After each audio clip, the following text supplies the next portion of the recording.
Thank you very much, Bob Notter. Hope you're sitting comfortably. I like that. Promptly at 12:45. That's guidance for me as a central banker. I won't speak as long as I did last time I was at the Economic Club of New York. But thank you, Barbara. Thank you very much for this invitation. And I'm just going to say a few words. I'm just going to begin in French because Canada is a proudly bilingual country and we have our media here. C'est un petit résumé de mes paroles. Le monde a changé. En conséquence, le Canada se concentre sur ce qu'il peut contrôler. Consolider nos forces au pays et diversifier nos partenariats à l'étranger. À cette fin, nous mobilisons 1 000 milliards de dollars d'investissement au Canada au cours des 5 prochaines années dans l'énergie, les transports, les données et la défense.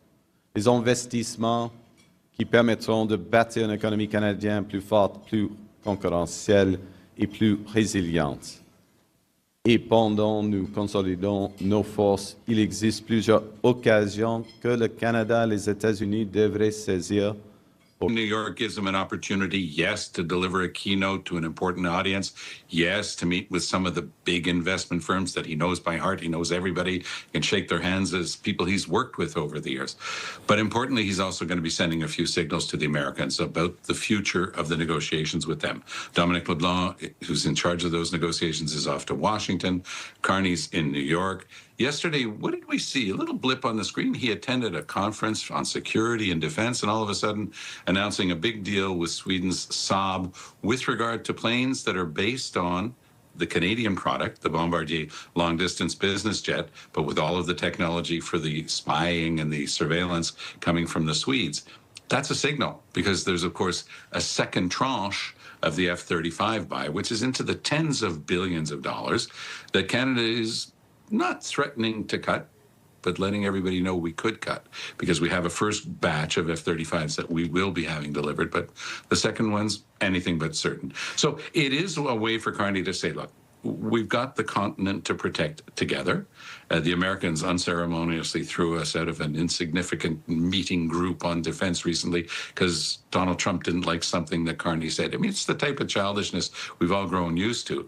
But I think that the adult in the room is once again going to be Mark Carney, delivering a positive message about what we've accomplished together, but also letting the Americans know that we're no longer relying on them as we once did. Delivering...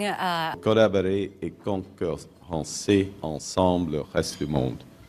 Le moment est venu d'établir un nouveau partenariat qui redéfinira la relation économique entre nos deux pays. So if you understood that, you can talk amongst yourselves. The rest of you will listen. Look, Glenn Hutchins, I last spoke here. You introduced me, you hosted me. And at the time, I was at the Bank of England, I reflected on the global financial crisis that had just passed and Brexit that was about to commence. And maybe just with referring to the global financial crisis, may I salute the many contributions that Bob Steele made at the U.S. Treasury to helping to address. Thank you, Bob. And Bob, when I look back to those times, they were comparatively carefree days because the world is undergoing a rupture. And there's positives and challenges within this. Led by the United States, technological change is accelerating at a pace we have not seen in our lifetimes. The U.S. is transforming all of its commercial relationships, as is its right. The world is becoming more divided and dangerous. And Canada recognized these developments earlier than most, and our response reflects the core lesson that we've taken from these tectonic shifts. Namely, that is that we have to take care of ourselves and we have to be true to ourselves. Taking care of ourselves means building our strength at home and diversifying our partnerships abroad. So in our first year in government, we cut taxes on incomes, on capital gains, on new business investments. We introduced something called the Productivity Super Deduction.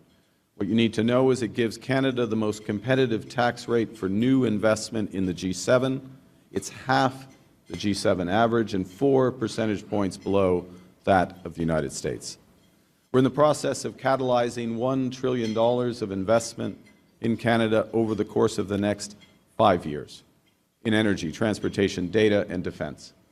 We've launched our most significant regulatory reforms in generations to fast-track hundreds of billions of dollars of nation-building infrastructure projects, and we're realizing our full potential as an energy superpower. By the end of this decade, Canada will export nearly 50 million tons of LNG annually. By the end of the next decade, we will double that capacity.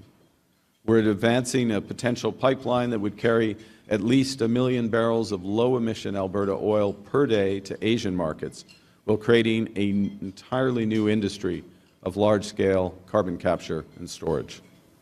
We're building, right now, the world's first operational small modular reactor in the G7, while expanding our world-leading uranium production. In the past year, we have signed 56 critical mineral agreements with more than 10 countries, unlocking more than $18 billion in capital, while reducing dependence on foreign chokeholds in that critical supply chain. We are doubling our electricity grid.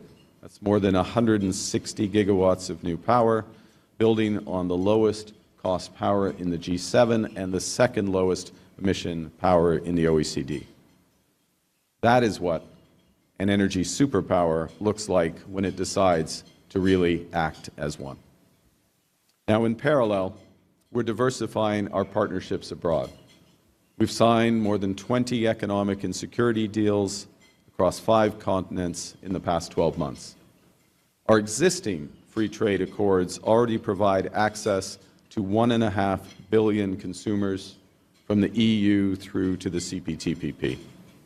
We're now on track to double that addressable market this year with new deals with India, the ASEAN countries, Mercosur, Thailand, and the Philippines. We're the only non-European member of SAFE, which is the Europeans' Defense Procurement Initiative.